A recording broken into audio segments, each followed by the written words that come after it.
Welcome back, everybody. In today's video, I'm doing tiered weekly rankings for quarterbacks, running backs, wide receivers, and tight ends. Please remember that if a player is on bye, aka they don't have a game this week, they're not going to be included in these rankings. So if you see somebody missing and they have a bye, that's why they're not included in these rankings.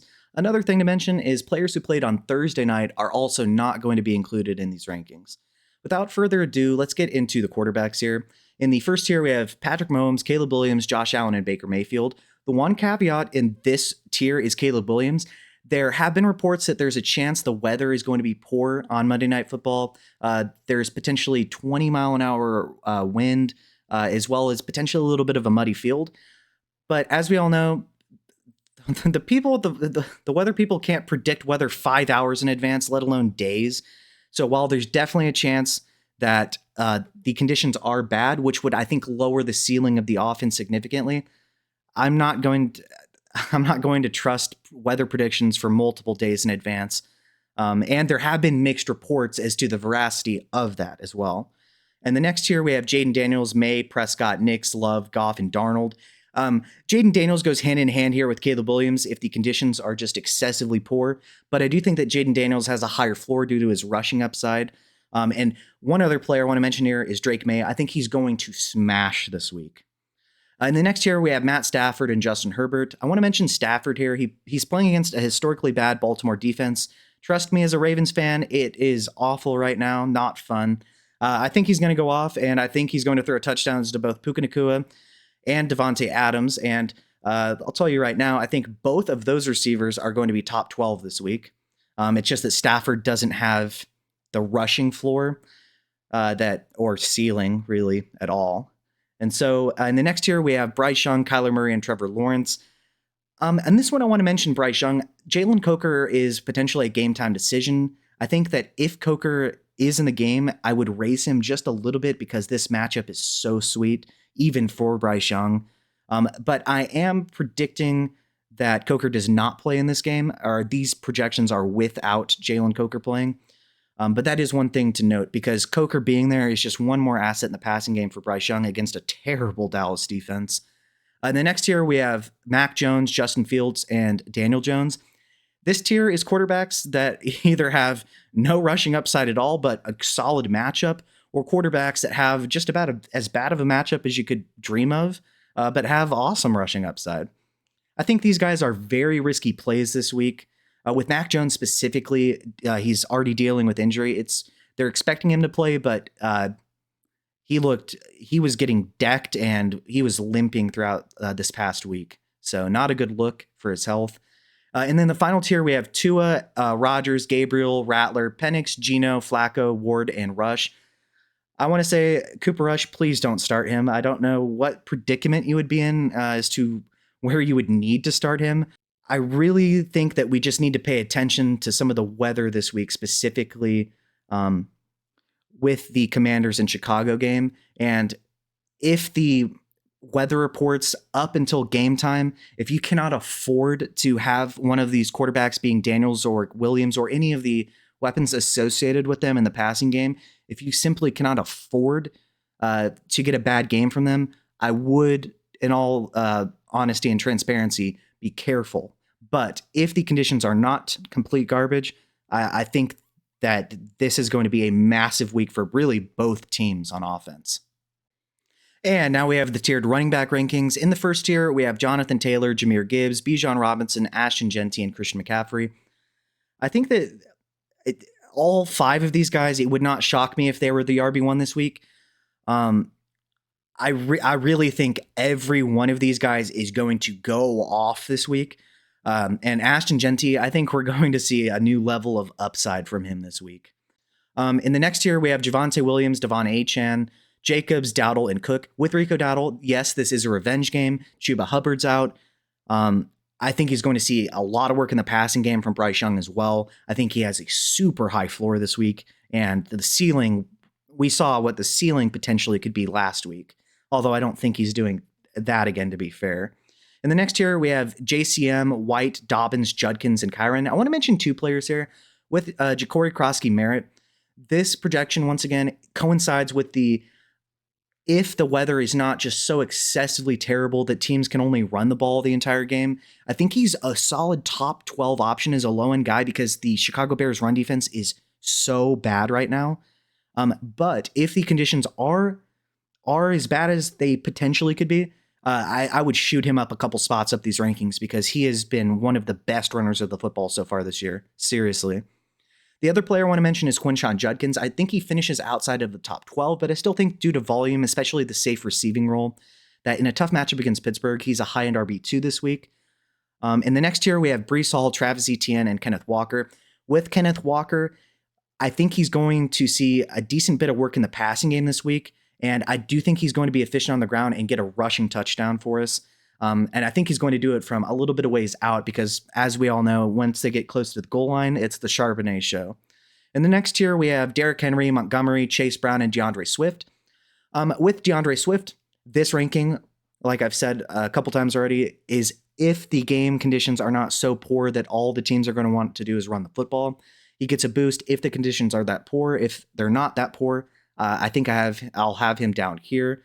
With Chase Brown, another player I want to mention, Joe Flacco. I think there's the opportunity for him to see a solid floor of receptions this week to where I'd be really shocked if he scored less than 10 points. But at the same time, I just don't see how this offense is going to be any good this week. So I think he's a very, very, very high floor, but low ceiling play this week.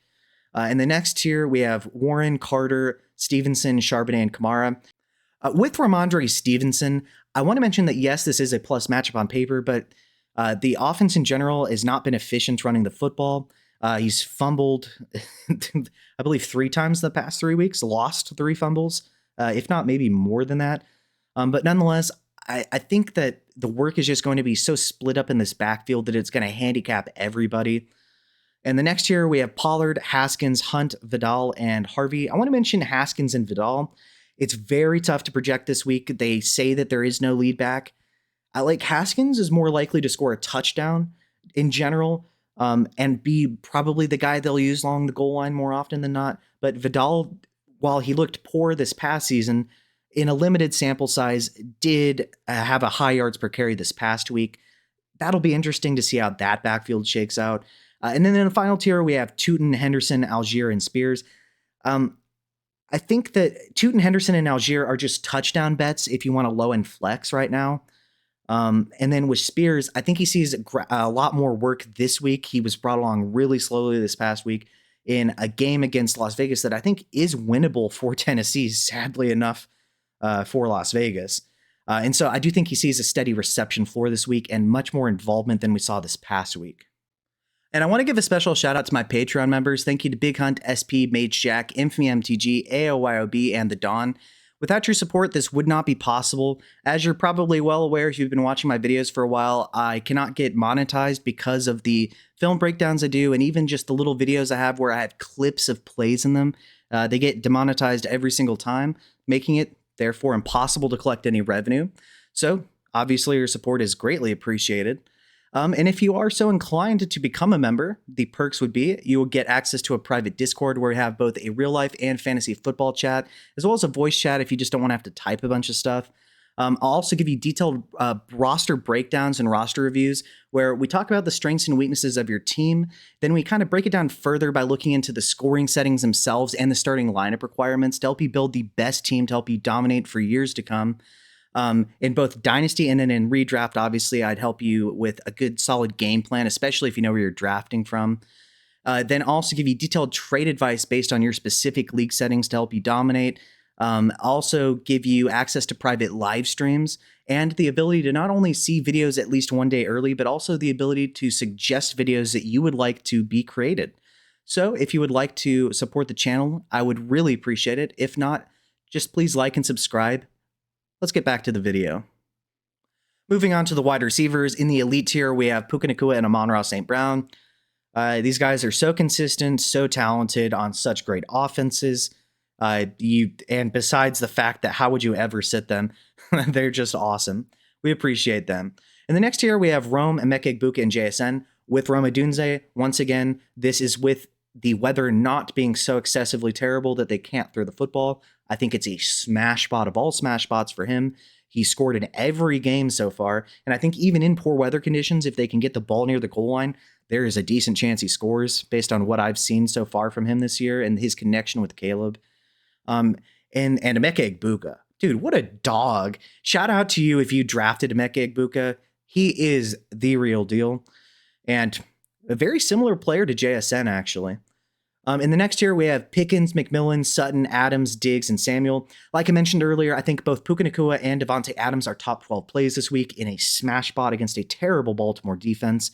And I also think that Deebo Samuel, once again, is lowered a little bit in terrible weather conditions, but I do think he has a decent floor because of his rushing ability. And I think the offense in general is going to get him involved regardless as to whether they're throwing the ball a lot or not. The next year we have BTJ, Golden, Waddle, Quentin Johnston, and Drake London. With Brian Thomas, he did not have quite the breakout that I thought he was going to have this past week, but he looked so much better. It started to look a lot better, especially down the stretch. That over-the-shoulder sideline grab. I think big things are coming for Brian Thomas as he gets more comfortable in the offense and gains more confidence. Liam Cohen is a fantastic motivator. I promise you guys, big things are coming for Brian Thomas. You can bet on that. And then with Matthew Golden, he's coming out of the bye. We saw him see different usage in week 4. I just did a film breakdown on him. I think this is the week he breaks out. I will be starting Matthew Golden in leagues where I have him. In the next tier, it's actually cut off at the bottom and the top because I wanted to even them out. We have Metcalf, Harrison Jr., Bourne, and Pittman. And the next tier, we have DJ Moore, Ladd McConkey, Garrett Wilson, and Jamar Chase. With Jamar Chase, this is the lowest I'm ever going to have him ranked. We have a short notice Joe Flacco starting in a terrible matchup against Green Bay. I'm very wary of his floor this week. I don't know how Joe Flacco is going to do with the abysmal offensive line and lack of time and lack of mobility on his part that he is going to have to offset this, as well as a potential lack of depth of understanding of the playbook because he's just caught there. So I would temper expectations with Chase, but obviously, as we all know, Chase is Jamar Chase. He can do anything he wants. I just think that this is such a brutal matchup for him. And same with Garrett Wilson. This is just such a bad matchup against Pat Surtain that if I have guys that are even remotely similarly talented that are not in these situations, I know you can't sit Wilson or Chase. I get it. But as much as I love both of those players, I would just be very wary. And in DFS, there's no chance in hell I'm selecting either one of them. In the next tier, we have Keenan Allen, Romeo Doubs, Jacoby Myers, and Chris Olave. Keenan Allen refuses to die. He is he is 33 right now, I believe. He is still a fantastic separator, awesome route runner, dependable hands. He has the connection with Justin Herbert. Yeah, it sucks for Ladd McConkey, who I think all 3 of these guys are going to be top 36 plays this week. Then in the next tier, we have Zay Flowers, Higgins, Jennings, who this is an asterisk because he is a game time decision. I think he is going to play, which I think lowers the ceiling and floor of Kendrick Bourne and everyone else in the passing game. But I am predicting he plays. If Juwan Jennings does miss this game, I would probably put Kendrick Bourne about 15, 16 or so, probably as a high-end wide receiver 2. But just keep that in mind. With Shakir, then we have Shakir, Shaheed, Ridley, and Franklin. With Calvin Ridley, it is a potential smash spot, but I think that Max Crosby and that pass rush are going to be so much for Cam Ward to handle that I'm not sure how effective this offense is going to be, and I'm not projecting a very good week from the Titans offense in general, from the quarterback, running back, wide receiver, or tight end, really. And finally, we have the tight ends. In the elite tier, we have Ferguson, Henry, Kelsey, Warren, and McBride. With Hunter Henry, I think this is a smash spot. I like him, Stephon Diggs, and Drake May a ton this week. I think all 3 are going to go off. And then with Travis Kelce, we have Xavier Worthy being doubtful for this game. I think he misses it. And I think that Hollywood Brown sees a drastic increase in volume, but especially Travis Kelce in a tough game against Detroit where they're going to need to probably put up some points. And I think that Travis Kelce is going to go off this week. In the next year, we have Laporta, Kincaid, Waller, and Kraft. Kincaid continues to just score touchdowns at will. We'll see how long that lasts. And with Darren Waller, I made the mistake of doubting him. I wanted to see him prove it again in his second week, and he did it. So He's a little bit lower than I would generally put him now in these rankings, but because it's a very, very tough matchup against the Chargers. So I do think, though, that if you don't have one of these elite guys, that he's a great play this week with a lot of touchdown upside. We like the red zone usage. In the next tier, we have Johnson and Njoku and Ertz.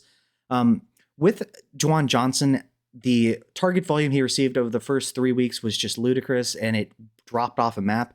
I do think, though, that he is a good play this week as a low-end tight end one if you just don't have any of these elite guys against New England. That's a cakewalk matchup for him. Then in the next tier, we have Taylor, Tunges, Barner, and Pitts. Barner continues to score touchdowns at will. Kyle Pitts is even getting involved now. He scored a touchdown last week. Tunges, I think, is an interesting play. I think if Juwan Jennings misses the game, that I would probably shove him up even a little bit higher. It's a plus matchup. I just don't think he's a difference maker as a talent himself at tight end. And then with Mason Taylor, hey, it's awesome the volume we've seen the past 2 weeks.